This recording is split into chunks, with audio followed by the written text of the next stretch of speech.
Indian വോയേജസിൻ്റെ മറ്റൊരു ലക്കത്തിലേക്ക് നിങ്ങൾക്കേവർക്കും സ്വാഗതം.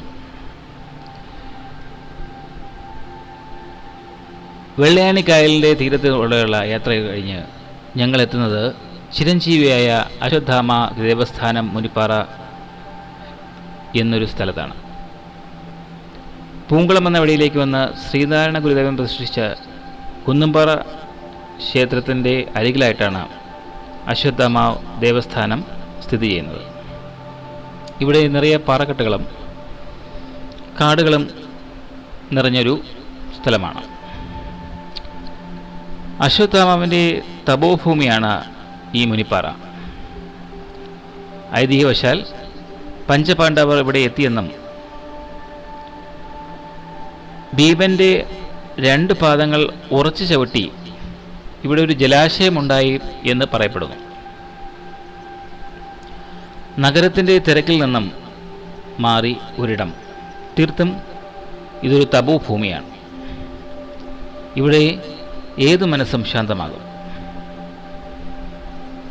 മഹാഭാരതത്തിൽ അശ്വത്ഥാമനെ ശപിച്ചത് ഭഗവാൻ ശ്രീകൃഷ്ണൻ എന്നും 3000 വർഷം വൃണങ്ങളോടുകൂടി അലഞ്ഞ് നടക്കുന്ന ഒരു ശാപമാണ് അശ്വത്ഥാമാവിന് നൽകിയത്. പക്ഷിമൃഗാദികൾ, പാറക്കെട്ടുകൾ, മലകൾ, കായലും കടലും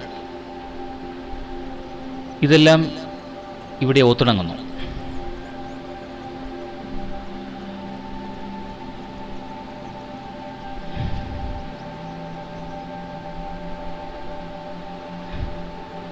ഈ ഗുഹയിൽ അഗസ്ത്യമുനി തപസ്സിരുന്നതായും വിശ്വസിക്കുന്നു.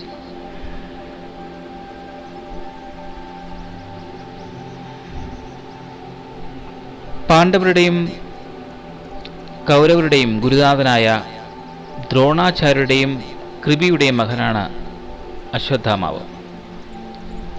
ജനിച്ച ഉടനെ കുതിരയുടെ ശബ്ദത്തിൽ കരഞ്ഞു അശ്വത്ഥാമാവ്.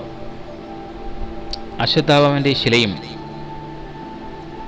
സമീപം ഗണപതിയുടെ ശിലയും കാണാം.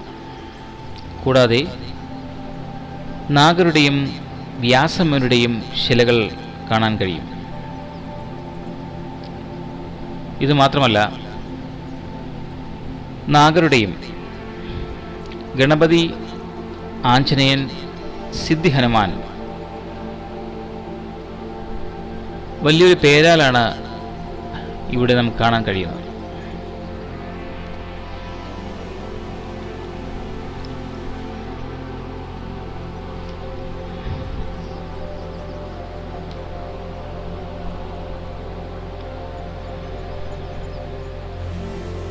അശ്വത്ഥാമാവിന് മോക്ഷം അടുത്ത യുഗത്തിലാണെന്നാണ് ഐതിഹ്യം.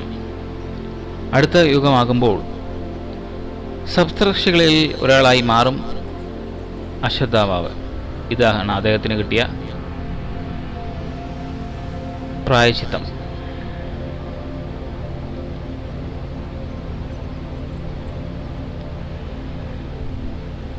സമീപം തന്നെ വളരെ മനോഹരമായ കായലും കടലുമായി കാണുന്ന ഒരു സന്ധ്യാ സമയത്തുള്ള ദൃശ്യമാണ് ഇവിടെ നിങ്ങൾക്ക് കാണാൻ കഴിയുന്നത്.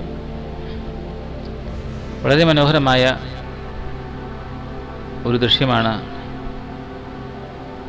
ഇത്.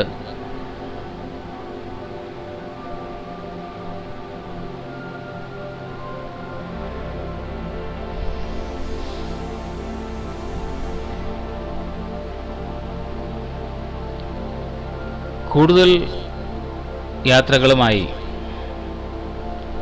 ഞങ്ങൾ വീണ്ടും നിങ്ങളുടെ മുന്നിലേക്ക് എത്തുന്നതായിരിക്കും. അതേവരെ നന്ദി, നമസ്കാരം.